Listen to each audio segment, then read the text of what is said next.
সলমান ভাই আসসালামু আলাইকুম। হিন্দু ভাই বোনরা কেমন আছেন সবাই?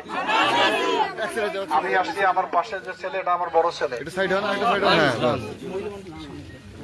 2001 সালে যখন আমি নির্বাচন করি তার 10 দিন আগে হয়েছিল।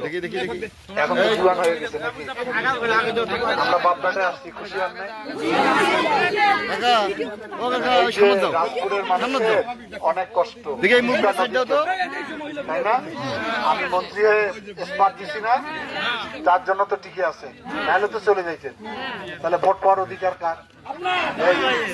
এই স্পট দিয়ে তো শেষ করা যাবে না, আরো তিস্তা নদীটাকে মহাপরিকল্পনার আওতায় আনতে হবে, যাতে মানুষের বাড়িতে গরম ভাত খেয়ে এখানে কর্মসংস্থান পায়।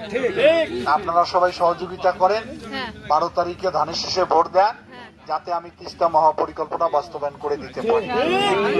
বাংলাদেশের লোক আর এখানে আমাদের সনাতন ধর্মের ভাই বোনদের বসতি বেশি, সেজন্য শান্তি বেশি দিতে হবে এলাকায়, যাতে আপনারা পূজা অর্চনা, নামযজ্ঞ, জগদ্ধাত্রী যত ধরনের পূজা হোক না কেন শান্তির সঙ্গে, উৎসবের সঙ্গে, আনন্দের সঙ্গে করতে পারে। ঠিক আছে? আপনারা আমার উপরে তো ভরসা আছে, বিশ্বাস আছে। 5ই আগস্টে বাংলাদেশে কোথায় কি ঘটনা কত ঘটছে, এখানে ঘটছে কোনো? আমার কারণে তো ঘটে নাই, আমি তো পাহারা দিয়ে রাখছি।